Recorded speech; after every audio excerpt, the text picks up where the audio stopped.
طاقت کی ضرورت تب ہوتی ہے جب کچھ برا کرنا ہو، ورنہ دنیا میں سب کچھ پانے کے لیے آپ کا حسن عمل اور اخلاق ہی کافی ہے۔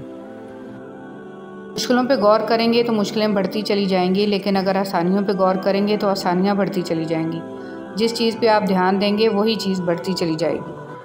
کچھ لوگ اپنے آپ کو انسانی فرشتہ سمجھتے ہیں، ان کے کام بھی فرشتوں جیسے ہیں، یعنی دوسروں کے گناہوں اور برائیوں کا حساب رکھتے ہیں۔ جو محبتیں رب کی خاطر کی جاتی ہیں وہ کبھی ختم نہیں ہوتی، اور جو رب کی خاطر چھوڑی جاتی ہیں وہ کبھی ضائع نہیں جاتی۔ اللہ کے ہاں ہر عمل کا اجر ہے۔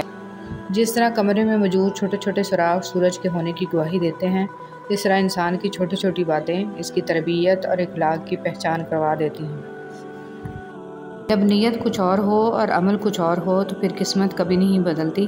ہم لوگ اپنی نیت لوگوں سے چھپا سکتے ہیں، اس سے نہیں جس نے ہم کو پیدا کیا ہے۔ زنا کے لیے نہ عمر دیکھی، نہ رنگ دیکھا، نہ شکل دیکھی، نہ قد دیکھا، نہ دولت دیکھی۔ نکاح کے لیے عمر دیکھی، رنگ دیکھا، شکل دیکھی، قد دیکھا، دولت دیکھی۔ حرام آسان کر دیا، حلال مشکل کر دیا۔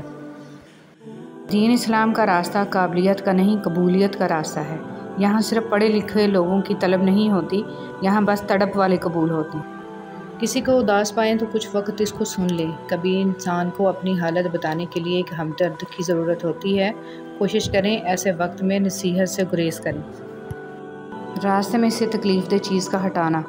رسول صلی اللہ علیہ وسلم نے ارشاد فرمایا، ایک شخص راہ میں جا رہا تھا، اس نے راہ میں ایک شاخ دیکھی کانٹوں کی تو اس کو سرکا دیا۔ اللہ تعالیٰ نے اس نیکی کو قبول کیا اور اس کو بخش دیا۔ صبح اخبار کی جگہ اگر آپ قرآن مجید کے مطالعے کا معمول بنا لیں تو معلوم ہوگا کہ اصل کام کی خبریں تو قرآن مجید میں ہیں۔ نفرت ایک مردہ ہے جسے لوگ اپنے دلوں میں رکھ کر دلوں کو قبرستان بنا لیتے ہیں۔ انسان اپنے آپ کو خواہشات کے پتھروں میں چنواتا ہے، پھر جب سانس رکنے لگتا ہے تو شور مچاتا ہے۔ ایک شخص نے ایک بزرگ سے کہا، میں سکون چاہتا ہوں۔ بزرگ نے فرمایا، اس جملے میں سے میں نکال دو، یہ تکبر کی علامت ہے۔ چاہتا ہوں نکال دو، یہ خواہش نفس کی علامت ہے۔ آپ کے پاس صرف سکون ہی رہ جائے گا۔ امیر المومنین حضرت علی رضی اللہ تعالیٰ عنہ نے ارشاد فرمایا، موت حتمی ہے، رزق تقسیم ہو چکا ہے، بس اس کی تاخیر سے تمہیں غمگین نہیں ہونا چاہیے، کیونکہ حرص اسے کھینچ کر نہیں لا سکتی اور پاک دامنی سے واپس نہیں لوٹا سکتی، اور تحمل کرنا مومن کو زیب دیتا ہے۔ نماز کب کام آئے گی؟ فجر مرتے وقت، ظہر قبر میں، عصر منکر نکیر کے سوالات کے وقت، مغرب حساب کتاب کے وقت، عشاء پلسرات پر۔ جب آپ کو ہر دوسرا شخص دشمن لگنے لگے، ایسی صورتحال میں اصل دشمن باہر نہیں آپ کے اندر ہوتا ہے، اور وہ ہے آپ کی منفی سوچ۔ نوکری کے دوران رشوت، ظلم، زیادتی اور ریٹائرمنٹ کے بعد تسبیح، سفید ٹوپی اور مسجد کی پہلی صف ہمارے ملک کی ایک تلخ حقیقت ہے۔ اس قوم کی جہالت کیسے ختم ہوگی جو قوم اپنی اولاد کی تعلیم سے زیادہ اس کی شادی میں دولت خرچ کرنا فخر سمجھتی ہو؟ سچائی کی سب سے سچی نشانی سادگی اور وضاحت ہے، جھوٹ ہمیشہ پیچیدہ ہوتا ہے۔ توبہ کا آنسو بھی کمال کا آنسو ہے، گرتا باہر ہے اور صفائی اندر کی کر دیتا ہے۔ جہاں محبت موٹی ہوتی ہے وہاں عیب پتلے پتلے ہوتے ہیں، اور جہاں محبت پتلی ہوتی ہے وہاں عیب موٹے موٹے ہوتے ہیں۔ انسان جو زہر دوسروں کو دیتا ہے اسے چکھے بغیر نہیں مرتا، احتیاط کیجیے۔ بہت جلد اکتا جانا اور بہت جلد متاثر ہونے کی عادت ترک کر دیں۔ عبادات ضرور کیجیے مگر معاملات پر بھی توجہ دیں، کعبے کے چکر لگانے سے لوگوں کو دیے ہوئے چکر معاف نہیں ہوتے۔ حضرت علی رضی اللہ تعالیٰ عنہ نے فرمایا، صرف ایک ایسی محبت ہے جس میں طعنہ نہیں، الزام نہیں، رسوائی نہیں، شرمندگی نہیں، بے سکونی نہیں، وہ ہے اللہ کی محبت۔ لکھنے والے نے کیا خوب لکھا ہے، زندگی جب مایوس ہوتی ہے تبھی محسوس ہوتی ہے۔ رب کی رضا سے جو ملے جھولی میں بھر لیں، خوشی مل رہی ہے تو اسے سمیٹیں گے تو آگے جا کر خوشی ہی بانٹیں گے، اور اگر پھولوں کے ساتھ لگے کانٹوں سے ہی دل جلاتے رہیں گے تو خار بن کر کسی کا دل ہی زخمی کریں گے۔ جھولی بھرتے جائیں اور جھولی خالی بھی کرتے جائیں تاکہ سفر جاری رہے۔ رسول صلی اللہ علیہ وسلم نے ارشاد فرمایا، اللہ تعالیٰ کے لیے بعض لوگ ایسے ہیں جیسے کسی کے گھر کے خاص لوگ ہوتے ہیں۔ صحابہ رضی اللہ تعالیٰ عنہ نے عرض کیا، وہ کون لوگ ہیں؟ ارشاد فرمایا، قرآن شریف والے کہ وہ اللہ والے اور اس کے خاص لوگ ہیں۔ پرندوں کو دانہ ڈالنے والا ہر شخص ہمدرد نہیں ہوتا۔ بہت سے لوگوں نے جال بچھا رکھا ہوتا ہے، اسی طرح بہت سے لوگ ہمدرد بن کر آپ کے قریب آ جاتے ہیں، اور جب آپ بھروسہ کرنے لگتے ہیں تو آپ کو دھوکہ دینے سے گریز نہیں کرتے۔ جلد یا بعدیر انسان یہ سمجھ جاتا ہے کہ اس کا اللہ کے سوا کوئی دوست نہیں ہے، صرف وہی مددگار ہے، صرف وہی رحمان ہے، صرف وہی سنتا ہے اور جواب دیتا ہے، صرف وہی نہیں جھٹکتا اور جتنی بار پلٹ کر جاؤ وہ اپنا لیتا ہے۔ گناہ چھوڑنا آسان نہیں ہوتا، مگر جو چھوڑ دیتا ہے وہ سکون پا جاتا ہے۔ ہر دن کوشش کیا کریں اپنی زندگی سے ایک گناہ کو کم کرنے کی۔ گناہوں کا بوجھ بعض اوقات اتنا بڑھ جاتا ہے کہ وہ ہماری زندگیوں میں مختلف بیماریوں، پریشانیوں اور تکلیفوں کی صورت میں نکلنے لگتا ہے۔ اللہ کے لیے جینا انسانوں کے لیے مرنے سے بہتر ہے، بہت بہتر ہے۔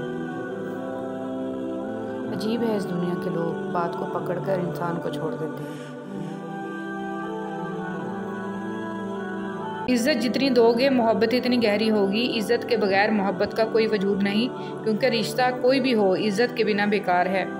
دنیا کی لذتوں کو ختم کرنے والی چیز موت کو کثرت سے یاد کرو۔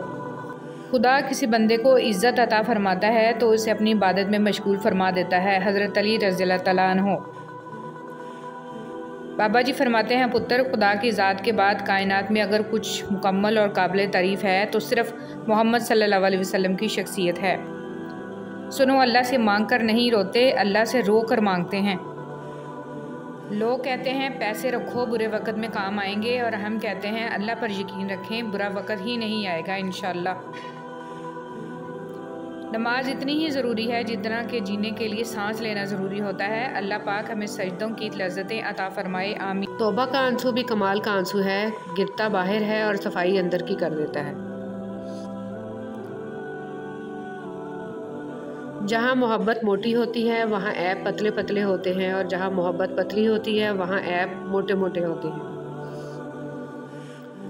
انسان جو زہر دوسروں کو دیتا ہے اسے چکھے بغیر نہیں مرتا، احتیاط کیجیے۔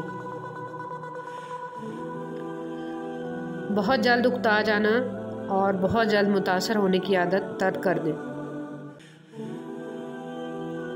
کو ایک امانت کی طرح گزارو، ایک نہ ایک دن یہ اپنے مالک کو واپس کرنی ہے۔ کہا سنا جو بھی ہو معاف کرنا، کچھ وعدے کیے نہ نبھائے ہوں تو معاف کرنا، کچھ باتیں جو ہم دونوں کے بیچ ہوئی ان میں کچھ برا بھلا کہا ہو معاف کرنا، جب کبھی میں نے تم کو ستایا ہو، رلایا ہو، ان سب غلطیوں کو میری نادانی سمجھ کر معاف کرنا۔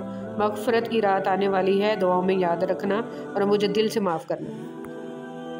صدقات ضائع ہونے کی 3 صورتیں: احسان جتانا، تکلیف دینا، ریاکاری۔ ارشاد خداوندی ہے، ایمان والو، اپنے صدقات کو احسان جتلا کر اور تکلیف پہنچا کر اس شخص کی طرح ضائع مت کرو جو اپنا مال لوگوں کو دکھانے کے لیے خرچ کرتا ہے۔ فرمان مصطفیٰ صلی اللہ علیہ وسلم، اگر ابن آدم انسان کے پاس سونے کی 2 وادیاں بھی ہوں تب بھی یہ تیسری کی خواہش کرے گا، اور ابن آدم کا پیٹ قبر کی مٹی ہی بھر سکتی ہے۔ رسول صلی اللہ علیہ وسلم نے فرمایا، جہاں بھی رہو اللہ سے ڈرو، برائی کے بعد جو تم سے ہو جائے بھلائی کرو، اور جو برائی کو مٹا دے، اور لوگوں کے ساتھ حسن اخلاق سے پیش آؤ۔ غلطی کا اعتراف کر لینا۔ اپنی غلطی کا اعتراف کر لینا ایک بہترین خصوصیت ہے، اس سے نفس میں عاجزی اور پروان چڑھتی ہے اور تکبر کمزور ہوتا ہے۔ رسول صلی اللہ علیہ وسلم نے فرمایا، آدمی بوڑھا ہو جاتا ہے لیکن اس کی 2 خواہشیں جوان رہتی ہیں، ایک مال کی ہوس اور دوسری لمبی عمر کی تمنا۔ آیت الکرسی۔ حضرت علی رضی اللہ تعالیٰ عنہ بیان کرتے ہیں کہ میں نے رسول صلی اللہ علیہ وسلم کو منبر کی سیڑھیوں پر فرماتے ہوئے سنا، جو شخص ہر نماز کے بعد آیت الکرسی پڑھتا ہے تو اس کو دخول جنت سے صرف موت روکے ہوئے ہے، اور جو شخص سونے کے لیے اپنے بستر پر لیٹتے وقت اسے پڑھتا ہے تو اللہ تعالیٰ اس کے گھر کو، اس کے پڑوسی کے گھر اور اس کے آس پاس کے گھر والوں کو امن عطا کر دیتا ہے۔ ہم مر جائیں گے، یہ حقیقت جاننے کے باوجود بھی ہم ایک دوسرے کے دل دکھاتے ہیں، ایک دوسرے کو اذیت دیتے ہیں۔ نبی کریم صلی اللہ علیہ وسلم نے فرمایا، امت کو نیکی کے سوا کوئی چیز نہیں بڑھاتی اور تقدیر کو دعا کے سوا کوئی چیز نہیں بدلتی، اور آدمی گناہوں کے ارتکاب کے سبب رزق سے محروم کر دیا جاتا ہے۔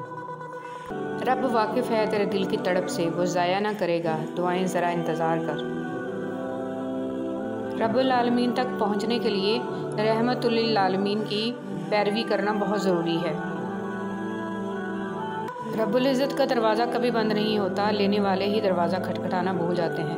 اس کائنات میں صرف اللہ کی رحمت کی دکان ایسی ہے جہاں خریداری کے لیے اگر جیب میں کوئی نیکی نہیں تو آپ ہاتھوں پہ چند سکے آنسو رکھ کے جو چاہے خرید لیں۔ بے شک اللہ بڑا مہربان اور نہایت رحم والا ہے۔